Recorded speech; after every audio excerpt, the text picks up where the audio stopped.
I want to show you how to do a slightly more sophisticated centripetal force problem, and this one's a classic. This is the one where there's a mass tied to a string, and that string is secured to the ceiling, and the mass has been given an initial velocity so that it swings around in a horizontal circle. So this mass is going to maintain a constant height. It's not moving up or down, but it revolves in a horizontal circle. So if you were to view this thing from above or below, it looks something like this. You'd see the ball tracing out a perfect circle if you were looking at this from right below. And the question I want to ask is two things. What is the tension in the rope? And what has to be the speed of the mass? And these are our given variables. We know the mass is 3 kilograms. We know the length of the rope is 2 meters. And this rope is making an angle of 30 degrees with respect to this vertical line right here. Now this problem's a classic for good reason. If you don't have a clean conceptual understanding of what we really mean by the terms when dealing with centripetal forces, and if you don't have a problem-solving strategy to use to tackle problems, this problem will expose you. So that's why we should go over this, to make sure you have a clean understanding of exactly what we mean by all the different terms, and to show you that there's a strategy you could use to solve any centripetal force problem. And that strategy is this. First, draw a quality force diagram for the object or objects in your problem. So let's do that first. The forces that are acting on this 3 kilogram sphere are the force of gravity. You'll have a force of gravity straight down. That's going to be m times g. So the way we find the force of gravity is with the formula mass times 9.8. And the only other object that's touching this mass is the rope. So the only other force on this mass is the force of tension. So I'm going to label that force with a capital T. This will be the total force of tension from the rope. And really the only other step in this problem-solving strategy, it's really only 2 steps, use Newton's second law, but only use it for one direction at a time. And we typically only have 2 directions. I mean, we've got this vertical direction or we've got this horizontal direction. We got a 50-50 shot. I mean, we got to pick one of the two. It's not like you can pick the wrong direction. If you pick the wrong direction, it'll just mean that you can't solve because there'll be too many variables. But what you write down in that process is probably going to be useful later in the problem anyway, so don't erase it if you pick a direction that you can't solve since you have too many variables. Just go to the other direction and pick that direction. I know what direction to pick because I've done this one before, but if you don't know, the worst thing you can do is freeze up. You got to try something, and if you try the wrong direction, no big deal. There's only one other direction to pick. So I'm going to choose to analyze these forces in the vertical direction. So I'm going to say that the acceleration in the vertical direction, this y direction, is equal to the net force in the y direction divided by the mass. And now I simply ask myself, what is the acceleration in the vertical direction? It's not 9.8. A lot of people want to say negative 9.8, but that's only if this ball were free falling, and this ball is not free falling. In fact, this ball is not even changing its vertical height. It's remaining at the same constant height, and that means not only is there no vertical velocity, there's no vertical acceleration, since the ball's not even moving vertically. So on the left-hand side here, this is great. We could put a 0. Zeros are wonderful. They make calculations easier. So this is going to equal the net force in the vertical direction. So one force is going to be the force of gravity. So I'll put that in here. You'll have m times g. That force is definitely a vertical force, but you got to be careful. If we're going to consider upward as positive, this mg is a negative force. So in terms of y-directed forces, downward, typically the convention is that you choose that to be negative. So I'm going to say that mg is negative. And now we ask ourselves, are there any other vertical forces? Well, we just look at our force diagram. So our force diagram will tell us if there's any other vertical forces. We look over here. The only other force is this tension force. And part of this tension force is vertical. We can't put in the entire tension into this formula. We could only do that if this tension was directed vertically upward. But it's not. Part of it's vertically upward and part of it's horizontal. So part of this tension force is directed this way. I'm going to call that the x component of the tension. And then part of this tension is directed vertically. I'll call that the y component of the tension. So we can only plug in this y component of tension into this formula over here, since we're only plugging in y-directed forces into this equation. So I could just write plus ty, but I don't want to do that. I want to solve for what t is, not what ty is. So I want to write this ty in terms of t. And I can do that. Look at the triangle this is making. This tension and this ty is going to make an angle right here, and that angle has to be the same angle that the rope makes with this vertical line. So the tension is not the rope. The tension is a force exerted by the rope, and the tension lies along the same direction as the rope, but the tension is not the rope. This is a really common misconception. Sometimes people think, oh, the tension is 2 meters, right? No. That's not even a force. That's the length of the rope. And yes, the length of the rope lies along the same direction as the tension force, but the tension is different from the length of the rope. However, this angle between the tension and this vertical component of the tension is the same as the angle between this rope and the vertical direction. So that means we can label this as 30 degrees right here. And now I can figure out what is the vertical component of the tension in terms of T and in terms of theta. I got a right triangle. Here's a right angle. This side that I want to find out, Ty, is adjacent to this 30 degrees. Since it's adjacent, we're going to use cosine. In other words, we're going to say that cosine of theta equals adjacent over hypotenuse. People get confused sometimes. They're like, wait, I thought vertical was always the opposite side.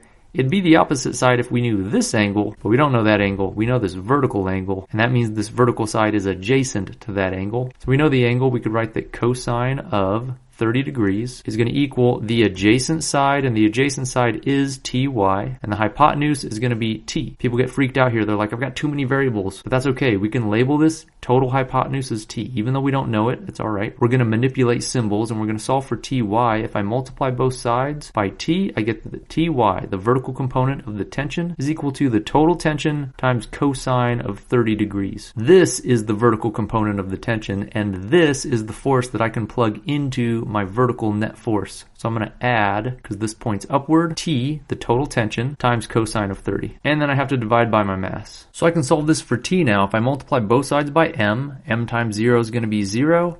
I'll move the mg over, and then I divide by cosine of 30.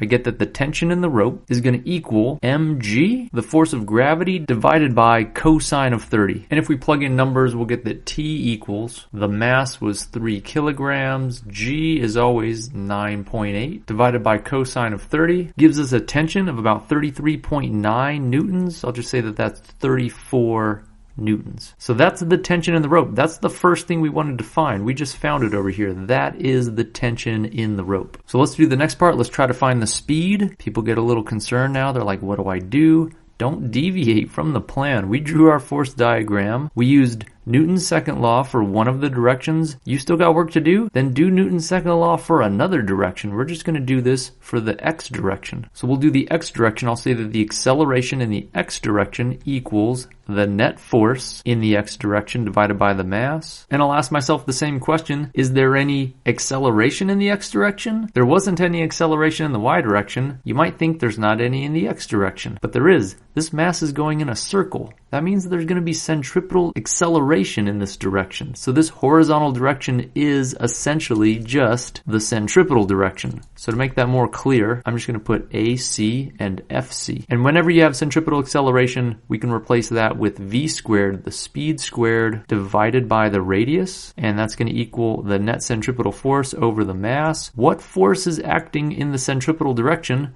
Well, you can figure that out. It's just the force that was acting in the x direction, because this is the x direction. The x direction is the direction that happens to be pointing toward the center of the circle. That's why the x direction here is just the centripetal direction. So to figure out which forces are centripetal, I just look at my force diagram. I drew this for a reason. I drew this so when I look at it, I can figure out what forces are vertical to put in over here and what forces are centripetal, i.e. horizontal, to put in over here. The only force that's horizontal is the horizontal component of the tension. That's this Tx.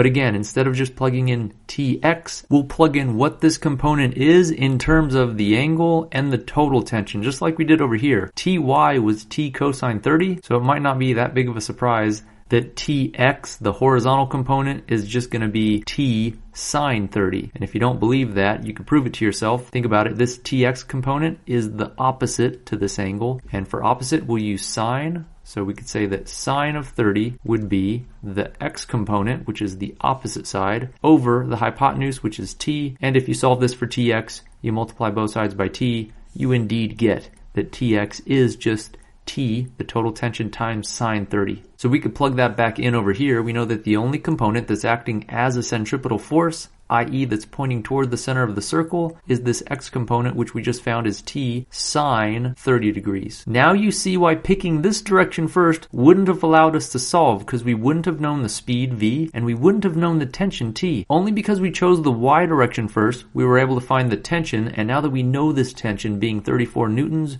we could plug that in over here and solve for our speed. But there's a really common mistake that people make here. People really want to plug in r as 2 meters because they're like, hey, you gave me 2 meters over here. I'm going to use it. That's an r, right? Isn't that r? No, that is not r. R here, always in the centripetal formula for the acceleration, this r represents the radius of the circle that the object is moving in. And this object doesn't move in a circle with a radius of 2. The radius of the circle this object's traveling in looks like this. That's the radius of the circle. And that's not 2 meters. How do we find that? We'll again use trigonometry. We're just going to say that we've got a right triangle. This time though, we're going to make a right triangle out of the length, not of the force, not of this tension. We're making a right triangle out of the length.